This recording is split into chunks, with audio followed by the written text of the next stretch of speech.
Critical issues facing the governing party, the Eastern Cape, the Northwest, KZN and the Free State, to name just a few. In fact, Weekend Paper is reporting that former President Jacob Zuma may well come back into the hot seat. Well, certainly it is a major issue that's facing the party, and also considering that we are in what they call the year of an election. The elections, of course, taking place in 2019. Some say in about 11 months from now. The party finds itself having to deal with issues of factionalism as well as divisions within the party. And most of those divisions stem from accusations, allegations that the party's leadership have failed to follow its own processes in terms of its constitution and the election of various members. If you look at the Eastern Cape case, for instance, which is currently being heard in the Johannesburg High Court, where the ANC members there are making the argument that the ANC NEC had asked Sibundebele, an NEC member, to go and investigate what could have happened during what former President Cyril Ramaphosa, Deputy President Cyril Ramaphosa, called last year Festival of Chairs in the Eastern Cape's elective conference, the provincial conference, and the outcome of his investigation found that actually that the provincial conference shouldn't have gone ahead, and that the PEC should be disbanded. However, though, the NEC didn't accept that, and that's the reason why you have this court case taking place in Johannesburg. And then you go to KwaZulu-Natal. In KwaZulu-Natal, we know just before the conference took place in KZN a couple of weeks ago, that conference was held again by a court, and we know that this is not the first time that the ANC is facing such a number of court cases ahead of its conferences. If you remember back in 2012 as well, when the ANC was going to its Mangaung conference, there was the Ramakatsa matter where Ramakatsa took the ANC's provincial PEC in the Free State to the Constitutional Court, and the Constitutional Court entertained that court case and overturned the provincial conference of the ANC in the Free State and also all its findings.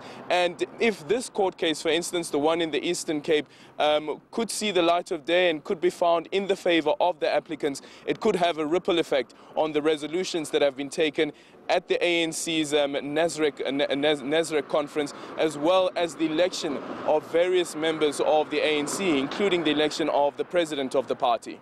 Now, Aldrin, in the past, the NEC has urged its members to deal with any party issues within party lines. Will today's NEC meeting be discussing the possibility of taking those who don't colour within the party lines, perhaps taking them to court? Yeah. Well, this has been an argument that has been ongoing. It's a debate that has been ongoing. Remember, even former President Jacob Zuma, at the opening of the Nasrec conference, said that the party must take a position on party members who take the party to court, because essentially it means that the internal structures of the party are being eroded and courts are being brought in as an internal structure of the ANC. And the conference resolution on that matter was that there will be a dispute resolution committee that will be set up, and that's the dispute resolution committees that have been going across the provinces, and still issues have been raised around that. There has been the push inside the NEC that the NEC must have this discussion on whether ANC members who take the party to court must be expelled.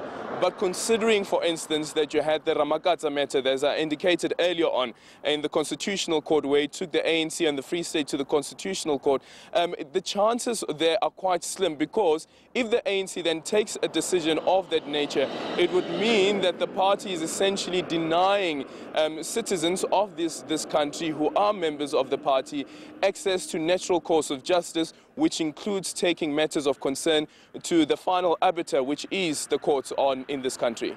Now, Aldrin, let's talk more about the Northwest province, since there are whisperings that that province will be high up on the NEC's agenda today.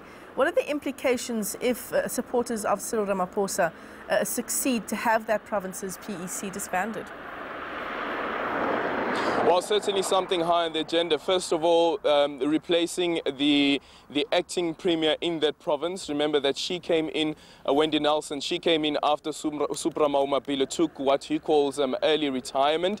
And when that matter is being dealt with, there'll also be the issue around the PEC as it stands at the moment. There have been various concerns that have been raised around the standing of the PEC, especially under the leadership of Mahumapelo. When I was speaking to one of the members of the Revolutionary Council in the Northwest, they made the argument that if someone like Mahumapelo is not good as a government leader, as the leader of the party in government in their province, what would make him suitable to continue being a chairperson of the ANC in that province? And that's the issue that they've been dealing with. And remember that the party in that province is only going to their elective conference in February. So what some suggestions have been is that there should be a provincial task team that should be set up, similar to what you find in KwaZulu-Natal, that would lead the party into the elections, and only after the elections will you have a provincial conference that will sit down. But whether that will happen is also something else, considering the current political impasse that's currently taking place in KwaZulu-Natal. You have this provincial task team that has been there, but still the impasse continues and the divisions continue within that province. All right, well, thanks very much for that look ahead at the NEC meeting, which is expected to get underway shortly. eNCA's Aldrin Sampear just giving us some analysis on the issues that will be discussed.